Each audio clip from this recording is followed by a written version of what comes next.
Hello everybody, today I'm going to talk to you about design blocks. This is a brand new feature we just added, so please give it a try. I think you're going to like it. Basically, if you click here on the left blocks, you will see all the design blocks that you have available. These are pre-designed, okay, and you can use them easily, and you can also add your own. Okay, so let's try one design block. I just basically, let's see, I can also filter them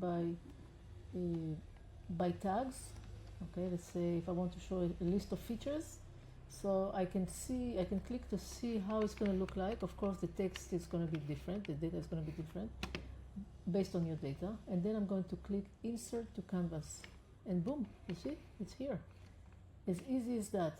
Let's try a hero. Here's a hero. Let's see if I like this one. Yeah, it looks good. So I'm going to insert it.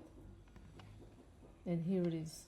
Okay, that's like a super easy way to do things quickly. Let's try this one. Okay, so you got the point. Now let's say that you already have a design that you kind of like and maybe you want to use it again. So let's say this one. So what you can do is you click on it and then you right click and then save as a design block, and then you give it a name. My features,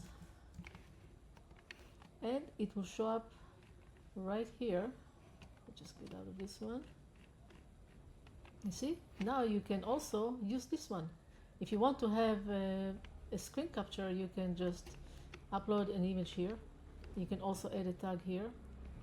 Okay, so let's say we're going to call it features, and then you can upload an image like a screenshot, so you can easily see what it looks like.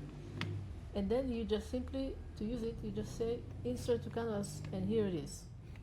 Okay, another thing that you can do is you can export the JSON of the design block, and then you can import it by going to primitives and then clicking import JSON. Okay, or paste, depending on how you exported it. Is that it? Thank you.